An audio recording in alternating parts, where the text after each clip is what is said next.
Do you feel a little bit stuck in your life?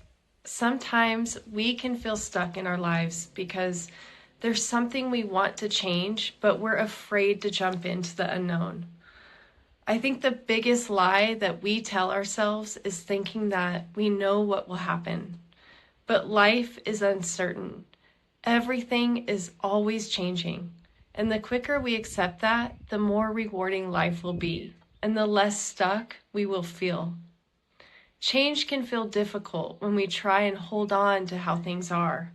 But if we hold on too tightly, we miss out on experiencing all of life's seasons.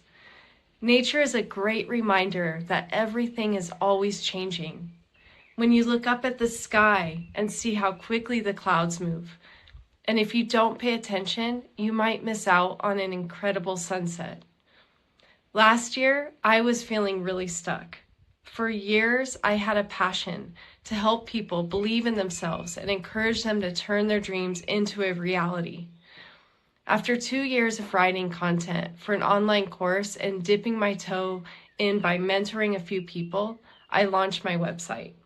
But deep down, I wanted to help people to let go of beliefs that hold them back and encourage them to grow and face their fears. The stories I told myself from fear spiraled me into staying small. I stopped pushing myself to try, and I told myself I'm not good enough at mentoring, and I canceled my website. By doing something I was afraid of, I was stepping into the unknown. When I was there, I discovered I had my own deep-rooted beliefs, and I started to feel like an imposter. By jumping into uncertainty, it brings all of our fears and old conditioning to the surface. It's a valuable gift to learn about what's been holding us back. It helps our inner child feel seen, and by taking steps forward, we begin to loosen the grip that fear has on us. And we discover the courage that lies within all of us. It's liberating to let go of what's holding us back and experiencing all that life has to offer, both good and challenging. For me, it's creating these videos and putting myself out there. It's been super scary, but honestly, I have learned how to change and my relationship with fear. What I've discovered is the things that I'm afraid of aren't real.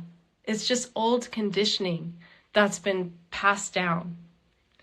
Once we learn how to change our relationship with fear, we can embrace what our intuition really wants us to do, and we can expand our roots instead of feeling stuck and staying small. So I encourage you to take one small step forward, whether that be a change or something that you know deep down you've been wanting. Today, I made that change for myself, a small step that I was afraid of doing, which is saying no longer to doing hair. I've been really struggling with that since moving to Spain. A lot of people wanted me to do their hair, but in doing that, I realized I'm compromising on myself. I wanted to start exploring this new uncertainty of mentoring others, of putting myself out there, of learning more about herbalism, of doing the things that make me feel alive. So yeah, I encourage you, do something small today that your inner self has been wanting you to hear and that your future self will thank you for.